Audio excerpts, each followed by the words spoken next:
தமிழ்நாடு மதுவிலக்கு திருத்த சட்டம் அமலுக்கு வந்துவிட்டதாக முதலமைச்சர் ஸ்டாலின் அறிவித்துள்ளார். இந்த மசோதாவிற்கு கடந்த 11ஆம் தேதி ஆளுநர் ஒப்புதல் அளித்துவிட்ட நிலையில் சட்ட திருத்த விவரங்கள் அரசிதழில் வெளியிடப்பட்டுள்ளன. அதன்படி இறப்பை ஏற்படுத்தும் குற்றம் நடந்தால் ஆயுட்காலத்திற்கு சிறை தண்டனையோடு 10 லட்சம் ரூபாய் அபராதம் என தண்டனை கடுமையாக்கப்பட்டுள்ளது. உரிமமில்லாத இடத்தில் மது அருந்தினால் அந்த இடம் சீல் வைக்கப்படும் எனவும், மோசமான குற்ற செயலில் தண்டிக்கப்பட்ட நபர் மீண்டும் குற்ற செயலில் ஈடுபட்டால் வசிப்பிட பகுதியில் இருந்து வெளியேற்றப்படுவார் எனவும் தெரிவிக்கப்பட்டுள்ளது. கள்ளக்குறிச்சி கள்ளச்சாராய மரணத்திற்கு முன்பாக ஏற்பட்ட கள்ளச்சாராய மரணங்கள் மீது இதுவரை எந்தவித நடவடிக்கையும் எடுக்கப்படவில்லை என ஆளுநர் RN ரவி குற்றச்சாட்டு தெரிவித்துள்ளார். விருதுநகர் காமராஜ் பொறியியல் மற்றும் தொழில்நுட்ப கல்லூரியில் காமராஜரின் 122வது பிறந்தநாள் விழாவை தமிழக ஆளுநர் RN ரவி தொடங்கி வைத்தார். பின்னர் சிறந்த கல்வி சேவைக்கான விருதினை திருச்செந்தூர் ஆதித்தனார் கல்லூரிக்கு வழங்கிய அவர் நிகழ்ச்சியில் சிறப்புரையாற்றினார். அப்போது கள்ளக்குறிச்சி விவகாரம் தவிர்த்து பிற கள்ளச்சாராய மரணங்கள் தொடர்பாக அரசு எந்த நடவடிக்கையும் எடுக்கவில்லை என குற்றம் சாட்டினார். விக்கிரவாண்டி இடைத்தேர்தலில் திமுக விஸ்வரூப வெற்றியை வசமாக்கியது. 1,24,053 வாக்குகளை பெற்ற திமுக வேட்பாளர் அன்னியூர் சிவா 67,757 வாக்குகள் வித்தியாசத்தில் வெற்றி வாகை சூடினார். 56,296 வாக்குகள் பெற்று டெபாசிட்டை தக்க வைத்தார் பாமக வேட்பாளர் சி. அன்புமணி. அதேவேளையில் மாநில கட்சி அங்கீகாரத்தோடு விக்கிரவாண்டி களத்திற்கு வந்த நாம் தமிழர் வேட்பாளர் அபிநயாவுக்கு 10,602 வாக்குகளே கிடைத்தது. எத்தனை பொய்களை ஒன்றாக தைத்து போர்வை நெய்ந்தாலும் சூரியனை மறைக்க முடியாது என முதலமைச்சர் ஸ்டாலின் தெரிவித்துள்ளார். விக்கிரவாண்டி வெற்றி குறித்து எக்ஸ் தளத்தில் முதல்வர் கருத்து பதிவிட்டார். அதில் எத்தனை பொய்களை ஒன்றாக தைத்து போர்வை நெய்தாலும் சூரியனை ஒருபோதும் மறைக்க முடியாது என்று விக்கிரவாண்டி மக்கள் உணர்த்தியுள்ளதாக குறிப்பிட்டுள்ளார். அண்ணா அறிவாலயத்தில் பொங்கும் மகிழ்ச்சி தமிழ்நாடெங்கும் எதிரொலிக்கட்டும் என்றும் அவர் பதிவிட்டுள்ளார். தலைமை தேர்தல் அதிகாரி ராஜினாமா செய்ய வேண்டும் என பாமக தலைவர் அன்புமணி ராமதாஸ் காட்டமாக விமர்சித்துள்ளார். சென்னையில் செய்தியாளர்களை சந்தித்த அவர் தேர்தல் நேர்மையாக நடந்திருந்தால் திமுக டெபாசிட் இழந்திருக்கும் என்றும், திமுகவினர் பல கோடி செலவு செய்தும் தேர்தல் ஆணையம் நடவடிக்கை எடுக்கவில்லை எனவும் தெரிவித்தார்.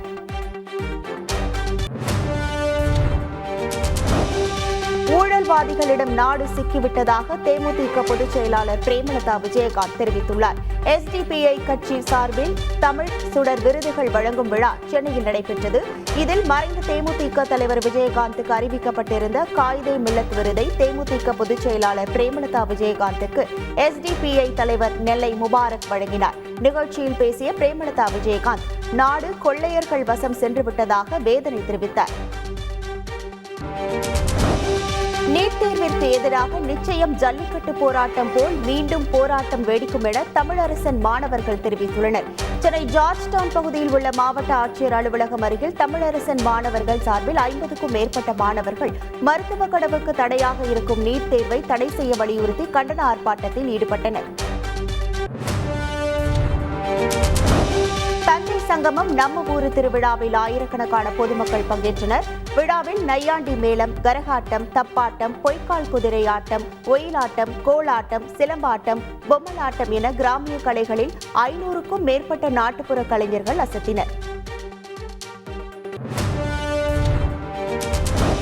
நீலகிரி அருகே காட்டு யானைகள் கிராம பகுதியில் முகாமிட்டுள்ளதால் பொதுமக்களுக்கு வனத்துறையினர் சார்பாக எச்சரிக்கை விடுக்கப்பட்டது. தேவர் சோலை பேரூராட்சிக்குட்பட்ட கிராமங்களில் காட்டு யானைகள் முகாமிட்டுள்ளன. இதனால் அப்பகுதி மக்கள் அச்சமடைந்துள்ளனர். இந்த நிலையில் பொதுமக்கள் யாரும் வெளியே வர வேண்டாம் எனவும் எச்சரிக்கையுடன் இருக்க வேண்டும் எனவும் வனத்துறையினர் ஒலிபெருக்கி மூலம் வலியுறுத்தியுள்ளனர். ஒரு முக்கிய அறிவிப்பு, இப்பகுதியில் யானை கூட்டம் உள்ளதனால் பொதுமக்கள் யாரும் வெளியில் இறங்கி நடமாட வேண்டாம் என வனத்துறை சார்பாக மிக பணியுடன் கேட்கொள்கிறோம். யாரேனும் வெளியில் சென்றிருந்தால் தொலைபேசி மூலம் தகவல் கொடுத்து மிக எச்சரிக்கையுடன் வர சொல்லுமாறு வனத்துறை சார்பாக மிக பணியுடன் கேட்கொள்கிறோம்.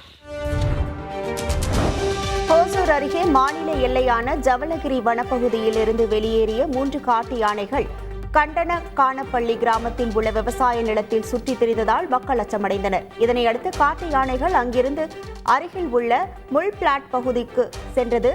யானைகளை தொடர்ந்து கண்காணித்து வரும் வனத்துறையினர் மீண்டும் அவற்றை ஜவளகிரி வனப்பகுதிக்கு விரட்ட நடவடிக்கை மேற்கொண்டு வருகின்றனர்.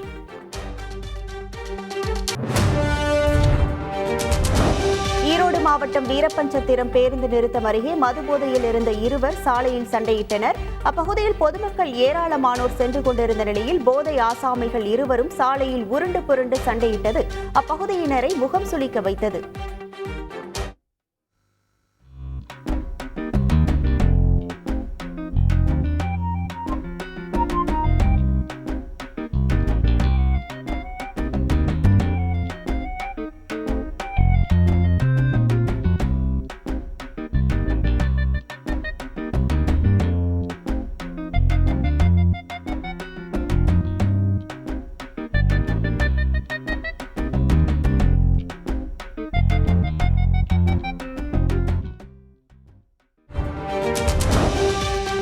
கிருஷ்ணகிரி மாவட்டம் ஹோசூர் அருகே வினோதம்மா என்பவர் பலத்த வெட்டுக்காயங்களுடன் ஏரிக்கரையில் கிடந்துள்ளார். அவரை மீட்டு அப்பகுதி மக்கள் மருத்துவமனைக்கு அனுப்பி வைத்தனர். இது தொடர்பாக காவல்துறையினர் விசாரணை நடத்தி வரும் நிலையில் வினோதம்மாவை கத்தியால் வெட்டியதாக குணசேகர் என்பவர் காவல் நிலையத்தில் சரணடைந்தார். விசாரணையில் வினோதம்மாவுடன் கள்ளக்காதல் இருந்ததாகவும் தனக்கு திருமணமான பின்னரும் கள்ளக்காதலை தொடருமாறு வற்புறுத்தியதால் வெட்டியதாகவும் சரணடைந்த குணசேகர் வாக்குமூலம் அளித்துள்ளார். செய்திகளை உடனுக்குடன் தெரிந்து கொள்ள உடனே சப்ஸ்கிரைப் பண்ணுங்க.